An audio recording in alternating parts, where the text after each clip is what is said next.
Je suis à 7 km de Bukungu, à un endroit qu'on appelle Mission Akala. Et là, je suis en train de faire l'inspection des voies navigables. Comme vous le savez, nous avons commencé un programme qui est le complément du programme des 145 territoires dans ces provinces oubliées, longtemps oubliées. D'ailleurs, l'homme qui fait trop de bruit à Goma, là, c'est l'homme qui a fait 18 ans dans ce pays.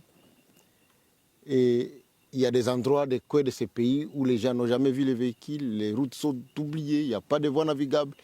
Ils n'ont aucune possibilité de pouvoir accéder. Mais je voudrais effectivement répondre aux questions des gens qui parlent par-ci, par-là du discours de Kabila et de sa présence à Goma. Je voudrais effectivement profiter de ce moment pour leur dire qu'il n'y a pas un grand témoin oculaire de ce qu'il a fait comme moi. Le 13 août 2013, j'ai été arrêté après une émission à la radio de Magloire Palouk pour avoir dit que le FRDC et le M23 avaient un seul commandant qui s'appelait Joseph Kabila. On m'a condamné à 3 ans de prison pour faux bruit.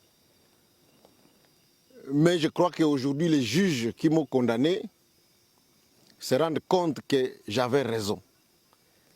C'est effectivement lui qui était déjà à cet temps-là le commandant du M23 et au même moment le commandant des FARDC. Par cette duplicité qui a duré plus de 18 ans, il a réussi à faire infiltrer notre armée de bout à bout, de telle manière que nous sommes incapables de gagner la guerre. Il est allé trop loin, puisque dans les récents affrontements, il appelait individuellement des officiers qui lui sont encore fidèles pour qu'ils puissent saboter les efforts du chef de l'État, notamment en abandonnant des villages tout entiers et des villes entre les mains des rebelles. Donc depuis longtemps, la rébellion du M23 a comme commandant suprême Joseph Kabila. Et d'ailleurs, par mes renseignements, j'avais appris que Nanga voulait devenir président de l'AFC. Kabila a dit non, il ne peut pas devenir président, il va être seulement coordonnateur. Puisque quand il aura pris Kalemi, moi-même le président, je viendrai pour prendre ma place. En fait, depuis que cette guerre a commencé, il n'y a que lui qui la commande, il n'y a que lui qui la finance. On ne peut pas cacher des choses. Les chefs de l'État, à les nommer, les gens avaient dit qu'ils n'avaient pas raison, mais aujourd'hui, les faits nous donnent raison. Il est allé à Goma pour prendre lui-même le commandement de cette guerre et il a un seul objectif, il veut à tout prix prendre le Katanga et s'arrêter au Katanga puisqu'il est passionné depuis trop longtemps par l'idée de la balkanisation. Mais c'est très triste, c'est très triste. Je voudrais aussi d'ailleurs, pour ceux qui ne le savent pas, toutes ces fameuses guerres qu'il a soi-disant menées contre l'M23, elles n'ont jamais été menées. Nous avons été menés sur toutes les batailles, et même quand Mamadou Ndala, notre oncle de Wamba, et le général Baouma, notre oncle aussi de Isangui, lorsqu'ils ont décidé de mettre fin à cette guerre, ils ont fermé leur téléphone. Kabila ne savait pas les atteindre. Mais à la fin, vous savez ce qu'il en a fait. Il a tué Mamadou Ndala, il a tué aussi le général Baouma.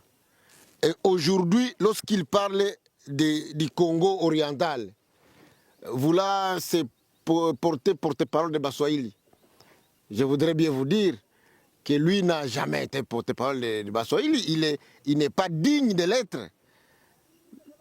Mamadou Ndala, c'était Mousswahili. Baouma l'était aussi. Et même lorsque Katumbi a voulu devenir candidat président de la République, qui l'a empêché de devenir candidat? C'est lui-même. C'est pour vous dire qu'il ne peut pas prétendre que c'est lui qui est le porte-parole de Baswahili. Je voudrais d'ailleurs à cette occasion demander à mon frère Mboussa Nyamwisi que nous ici, nous sommes un peuple noble, un peuple respectable et un peuple respecté. Je sais qu'il n'est pas encore allé trop loin. Je voudrais vraiment lui demander d'arrêter d'appuyer Kabila. Kabila le trompe. Ce qu'il lui a fait avant-hier, il le lui fera encore aujourd'hui. C'est un ennemi de la République, il faut le traiter comme tel. tous ceux qui sont en train de prétendre qu'il va les aider, je crois qu'ils se trompent. Je voudrais d'ailleurs enfin vous dire que nous avons choisi de défendre la patrie.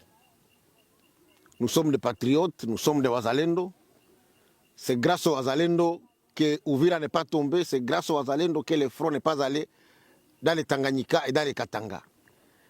Malgré le fait qu'il y a certains qui essayent de saper l'image des Wazalendo, il y a certains d'entre nous qui affament les Wazalendo. Mais les Wazalendo ont choisi de se battre pour leur terre, pour leur pays. Nous allons continuer notre combat. Et je voudrais dire aux Gomatraciers, à tous les Wazalendo de Goma, que Kabila, le bourreau de la République, ne doit pas trouver sommeil dans la ville de Goma. Il ne doit pas trouver sommeil. Il faut absolument l'empêcher de se promener dans cette ville, puisqu'il a un plan machiavélique.